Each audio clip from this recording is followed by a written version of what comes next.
You're listening to an episode recorded during the time Innovation Fuel was part of University Canada West. We are proud and grateful for the work we've done together, and we want to thank the university for being in our podcast. We are now excited to continue the journey of Innovation Fuel into its next chapter. Thanks for listening.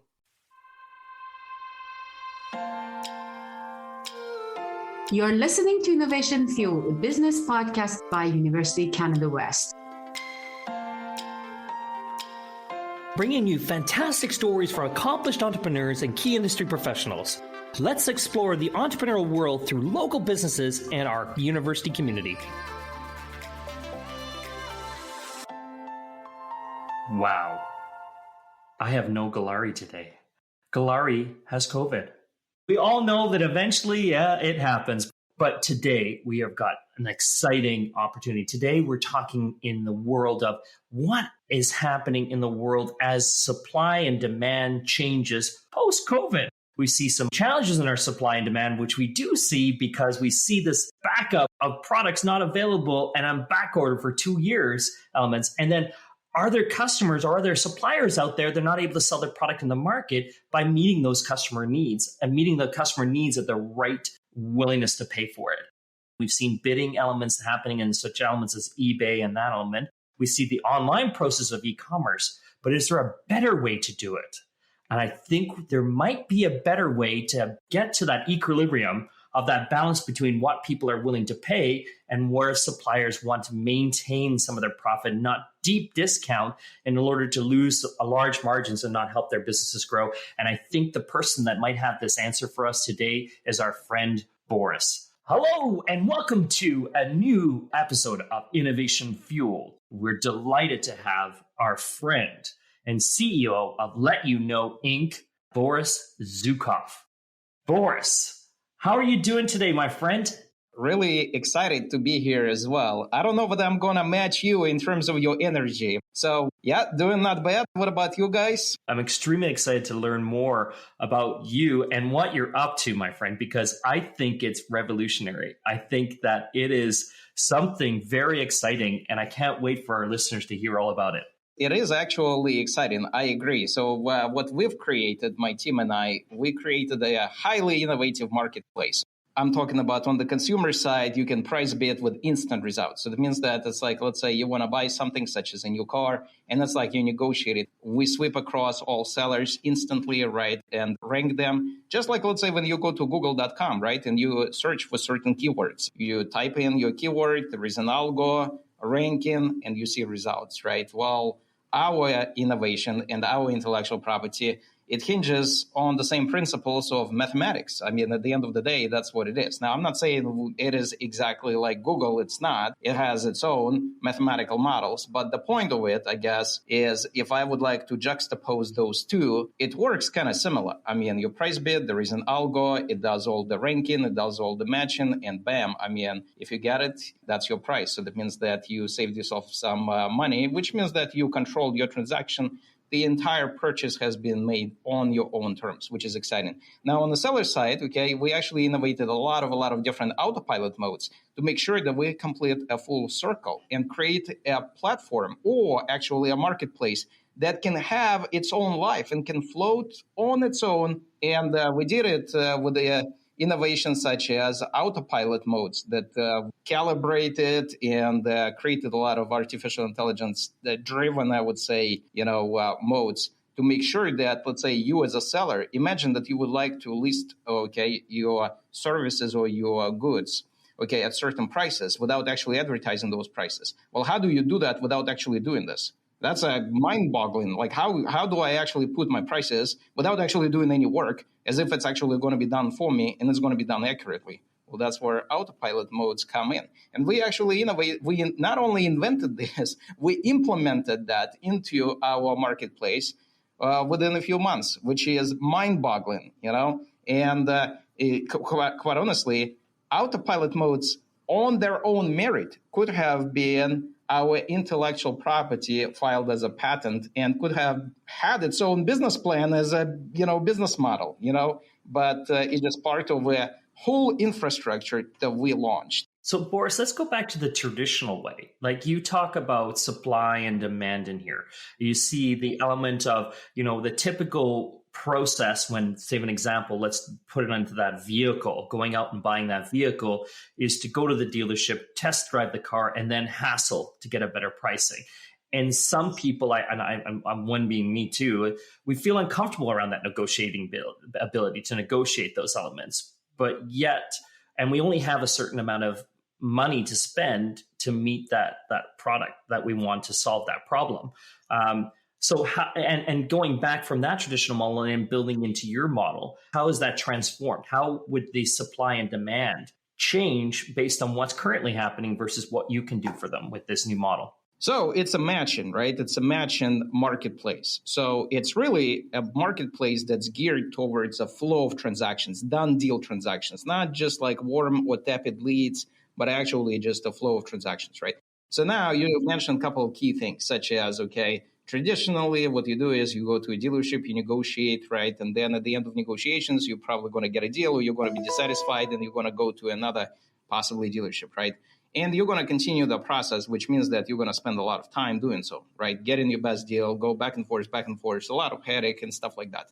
What we are saying, hey, what if it's actually possible for you to do all of this without doing any of that? By the way, even if you go the traditional route, which I'm not going to be opposed, you can do whatever you like. Everybody are free to pursue whatever initiatives they like to do. I just want to simplify their life by handing them another powerful price tool, right, to beat and get instant results. That's really what we're after. We want to empower consumers or people to do just that. So now check it out. There is a significant difference in terms of what's actually feasible in life. So even if I went the traditional route, the one that you described, so I would go to a dealership, I would negotiate. I can only do that at any given moment with only one dealership, right? I cannot actually be present at like 100 different dealerships at once. That's impossible. That just, I cannot be present physically. I cannot do that, right? I cannot talk, like, let's say, with one person and at the same time talk differently, right? In terms of my negotiation, not repeating, like copying and pasting the same text, right? But talking differently to another person at exactly the same moment. That's impossible. We cannot clone me, like, let's say, and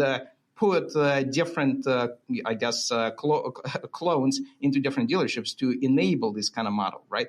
But yeah, it would let you know that's exactly what's happening. It's like as if you actually negotiated in parallel, across all of these sellers, and you price bid, we do all the ranking, and bam, done. It's that simple. So that means that really it's not only cutting the convenience angle for you, right?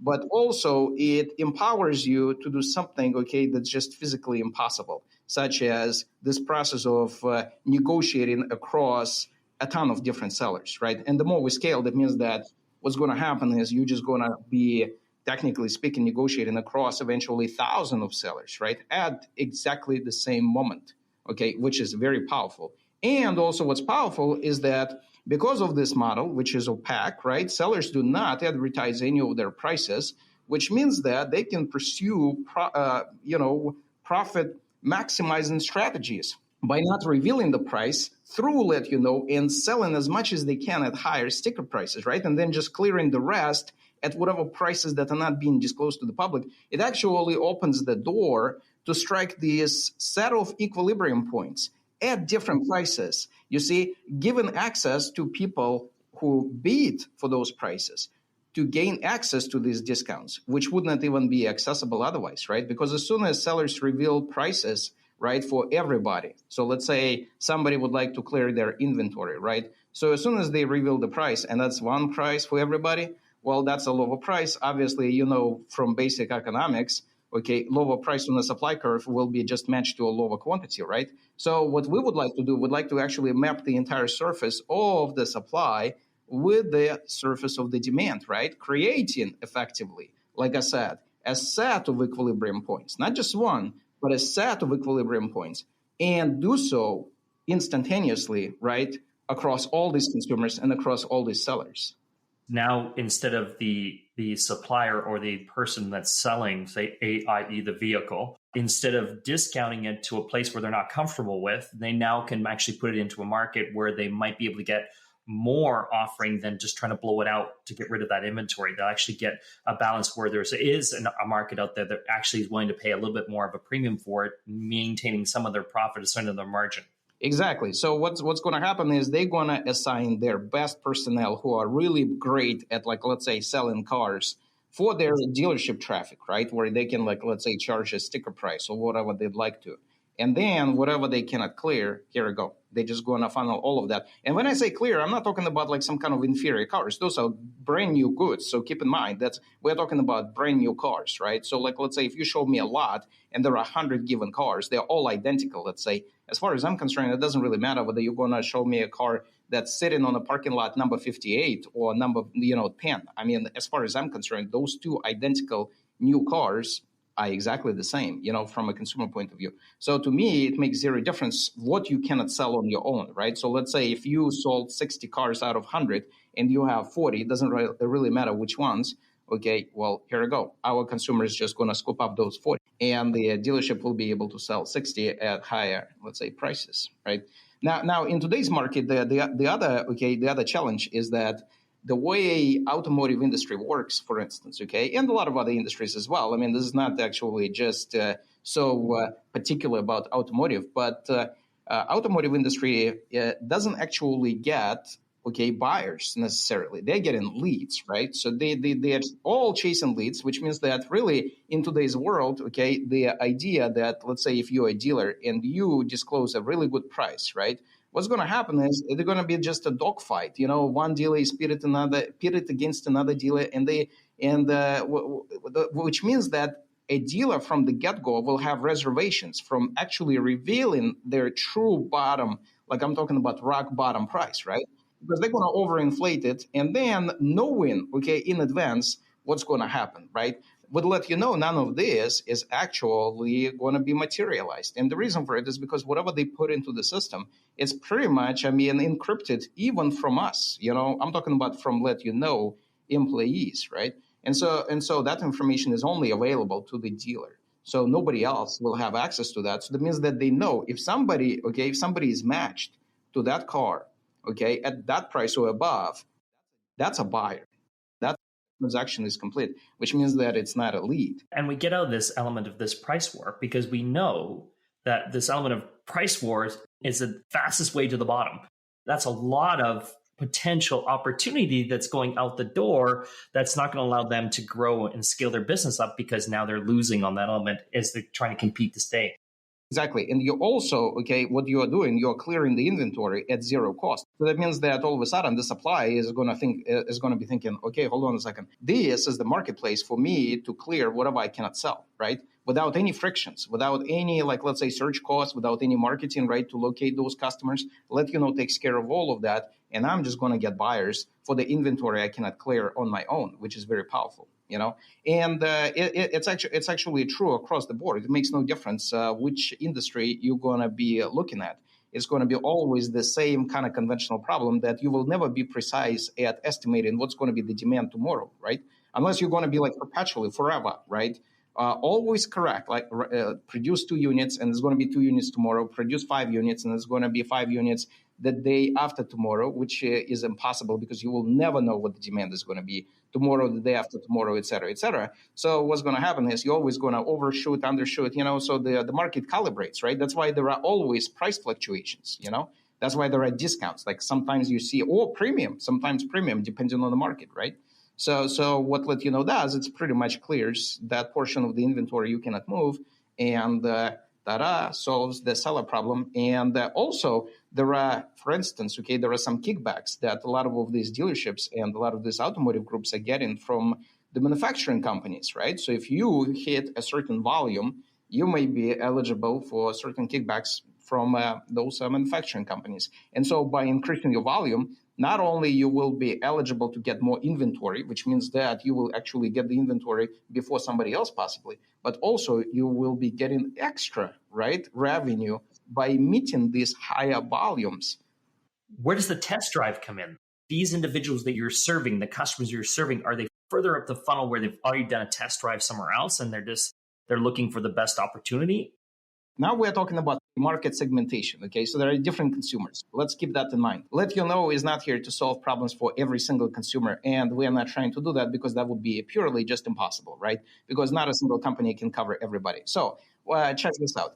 So those consumers, okay, who let's say who are kind of like in the initial stage of their research, the way I would, for instance, okay, approach this problem is if I'm not familiar with the car, right? So what I would do, I would research the car, go to a local dealership, test drive the car. Then when I'm ready to pull the trigger, all of a sudden LetYouKnow pops up and say, hey, you got your best deal. Why don't you name your price, right? Right now, bam, your price bid on something that you already know that you like, right? Here we go. So they're going to be this type of consumers who are actually going to fall under that sort of, scope, right, of our marketing campaign. So that's one.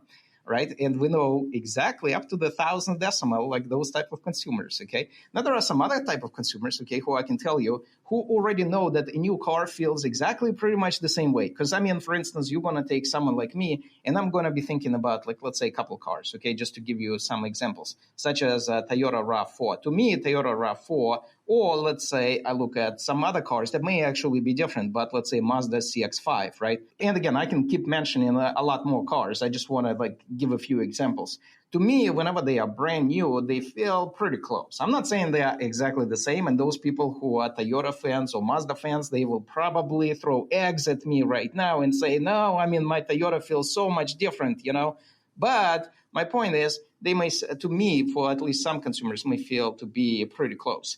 And since I know that, and my focus is on the price, and I know that I'm getting a brand new good, right, such as that brand new car, I'm going to say, you know what? I mean, to me, I don't even need to have a test drive, so that for me as a consumer, price is an absolute king, and I'm going to go for that price, and I'm going to price bid. So that's another type of a consumer. Now you may have another type, such as there are people who are going to say, you know what?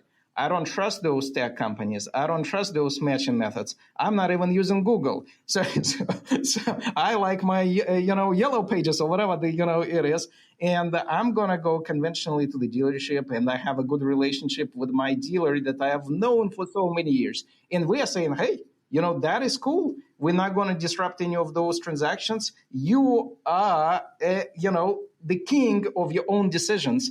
And we are just handing you tools. It doesn't mean that you have to use it, right? So the key is we respect everybody's decisions, and every different consumer they all have different preferences, which is perfectly fine. I like the idea. I like to be able to get better pricing. I know how much I can spend and how much I want to spend. But then the other side of it is that, do I trust that? How are you going to help me build trust with that particular dealership that's willing to offer me that price? How do I know that I'm going to get that credible vehicle? Whatever you're going to build, and so let's say the car I'm going to build, that car is definitely available, okay, in I don't want to say, okay, in 100% of all the cases, because anything can fall through the cracks, right? I mean, anything can happen. Most cases, okay, whenever you are building a car, that car is actually available somewhere. So whenever you go to LetYouKnow, build your car, it's available, your price bid. If we say, here's your dealership, I mean, the transaction is complete. The dealership is getting the information the same second as you're getting your positive result, right? Saying, here's your dealership, where you complete the rest of your transaction. And also keep in mind, we're only dealing with franchise dealerships, right? So franchise dealerships are obviously subject to a lot of scrutiny as well. I mean, those are not just, some sketchy businesses. I mean, a lot of those organizations are, even public. Some of them are publicly traded companies. I mean, even in Canada, you have pretty big ones. Open Doors, I believe, is one. I mean, lots of big ones. Of course, we in the U.S., we have big ones that are publicly traded, such as Lithia, and a whole bunch of other ones. And so those are credible businesses. And so whenever you're matched to one of them, I'm pretty certain at that point, if you're comfortable going on your own to test drive a car at a dealership, well, guess what? That's exactly the same process. You're going to be matched to the same type of store, which is, a franchise dealership. See what I mean? So that's not going to be like some kind of element of surprise, and all of a sudden some kind of sketchy company pops up. You have a verification process then? There's in that back end, when you're accepting these, say, an example, into your algorithm as you're moving that in, is there a verification process? Not only that, we actually have pretty extensive legal, agreements that we sign with these organizations before they even onboarded with LetYouKnow. So those are all franchise legit businesses. I mean, so that's actually pretty important. And if, for instance, something like, let's say, undesirable happens when, like, let's say our something happens to our consumers, to our customers, well, we're going to step in. We're going to make sure that we work with dealers to resolve the problems. And in fact, instead of just the dealerships, now you have LetYouKnow on top of it, right? Who's going to help you to navigate, any issues you may have. So now you have two parties that are highly motivated, right? I mean, at the end of the day, you got to understand that dealers are also highly motivated to have a really good relationship with buyers as well. And I tell you why. It's not because of just selling a car, right? They are making a lot of money on services, right? So let's say if something happens to your car, well, they provide, those warranty services for you, right? So you go and service your car, or you do like some kind of oil change, or you change, like, let's say if it's an electric car, you still have those brakes, right? Like that may need to be changed, right? Or replace a battery. Well, all of that, that's where dealerships know that they bring a lot of value to the table. And so they want to build long-lasting relationships, right? And what we are doing, we effectively taking the negotiation component that frustrates a lot of people. So that way, you start, with dealers, and dealers start with you. I'm talking about the journey of getting that car. I mean, both of you are kind of excited, you come into the dealership, there is no like pressure talk, to get you to buy a car, to get like some kind of sales gimmick in. And dealers also are receptive to that, because for them, they don't want to be wasting their time, right, on any of that if they could, right? And so you come to the dealership, they finalize the paperwork, complete it, and here you are on your way. And they know that they have a customer possibly for life to do all kinds of different, services for you later down the road. So good relationship is actually paramount, not just to LetYouKnow, but also to dealerships, and they do care about their reputation. And, we're always going to be scrutinizing, our relationships with businesses to make sure that we always keep the ones that are credible. So if something happens, we may recalibrate. Do you have a combined value proposition, or do you have two separate value propositions? It's a combined, because at the end of the day, you see, what we're actually offering to the public is the marketplace, right? So if like some people treat us, oh, you guys are pro-consumers, or you are pro-businesses, right? That's actually incorrect from both angles. We are neither. We are truly a marketplace. And whenever you think about the marketplace, you have equilibrium points, right? Those equilibrium points are not random points. They are the points that satisfy both supply and demand, right? And you may have, like, let's say in models where instead of just one price, you have multiple prices, you will have many different equilibrium points. And that's exactly what we are making possible, where previously it's not possible. It's just not feasible, right? Like, let's say you cannot just come to the dealership, right? Or go to their website, and they're going to say, oh, Mary, we recognize that you are ready to pay this price, so that's for you. But I see, Tamash over there, he is ready to pay less. So while Mary is going to be paying a higher price, and Mary sees that, Tamash is going to be paying a lower price. What do you think is going to happen? Both of them are going to say, no, give me that lower price, right? So that's just impossible. So that means that, some model where you're going to have like multiple equilibrium points, at the same time, I'm talking about publicly displayed, it's just infeasible. And what we are doing, we are creating this environment where all of a sudden, all parties are satisfied because they are price bidding. That means consumers are getting their deals, right? If I price bid, I am truly satisfied with the price, or else I wouldn't be bidding, right? And sellers, they are willing to move their inventory at least at that price, right? So that means that they're also satisfied, because otherwise they wouldn't have listed that car, right? Or any really new good or service, actually, for that matter, because in 2023, we're going to scale LetYouKnow across all kinds of different new goods and services. So that means that truly what we are doing, we are servicing equilibrium points. And by doing so, we are rectifying two sides of the market, supply and demand. We're just mapping them. And we created intellectual property mathematical models to make that possible. I love the conversation, my friend. Before we wrap up, I want to get you back again to talk more about data and your autopilot system. Could you throw a challenge out to our listeners? What are we talking about? What does the future entail? And what kind of challenge can we throw out to our students to get them thinking about this element? Maybe it's an individual challenge that you're facing as an organization. Lots of different avenues as far as like, let's say students are concerned, like think and brainstorm some ways, right, into the future. Now, the way I'm thinking, okay, I'm thinking about automation. How do we actually automate all these different markets to make transactions seamless, right? Like just flowing transactions. Just like, for instance, okay, our smartphones, they simplified a lot of tasks in our lives, right? Such as, okay, you have GPS and you have all kinds of different other stuff, right, available on your phone, like all the payments and everything else, right? E-commerce and all that streamlined, right? Streamlined our life to a point where you can actually just tap, and get around a lot of different transactions that used to take you days, right? Okay, nowadays it's seamless, fast. So to me, automation is one big piece, right?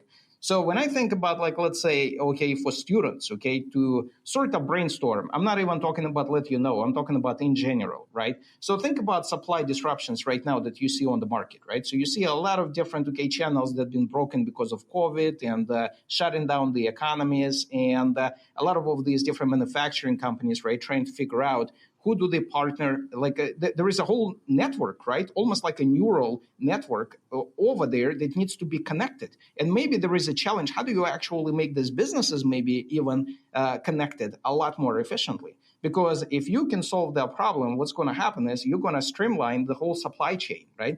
So to me, that could be something that some of students may actually start brainstorming, coming up with some ideas and say, hey, look, I know there is a problem. I know there is a challenge that some of these businesses, okay, are trying to find suppliers, right? Trying to find the best, the most efficient producer for a certain, like, let's say, niche product. Well, here we go. I mean, if you can find that kind of matching, okay, it's kind of like LetYouKnow, except that it's more like on a supplier to supplier, right? B2B.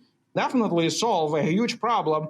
And potentially, like, let's say when somebody argues, right, that supply disruptions can cause recessions, right? Well, you actually going to eliminate a lot of time that would have been spent during a recessionary time, because you will be able to connect the suppliers a lot quicker than they would have on their own. And this is possible, I tell you why, because businesses do not specialize necessarily in trying to find their suppliers, right? They actually want to make money on what they are good at, which is the good that you produce.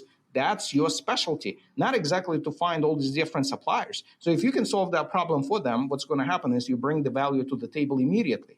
And here we go. So right now, like, let's say if somebody says, you know what, I anticipate that chips are going to be in short supply, and all these different manufacturing companies going to be looking for those chips, okay? And I have this sort of like method how to connect these chip producers, and maybe even inside that chip producer, there are some gases that they use, okay, to produce those, okay, chips. Well, guess what? If you can somehow streamline the entire supply chain by matching all these different elements inside that pipeline. I love it. I love it, Boris. I love it. This is brilliant.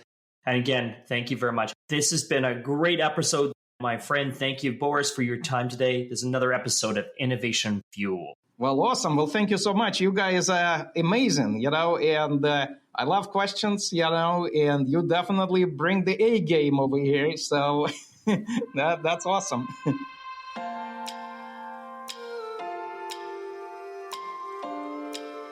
Thank you for listening to Innovation Fuel. We are on all podcast streaming platforms, Google, Spotify, and Apple Podcasts. Visit our website at www.ucanwest.ca/Innovation Fuel. Also, follow us on Instagram at innovation_fuel.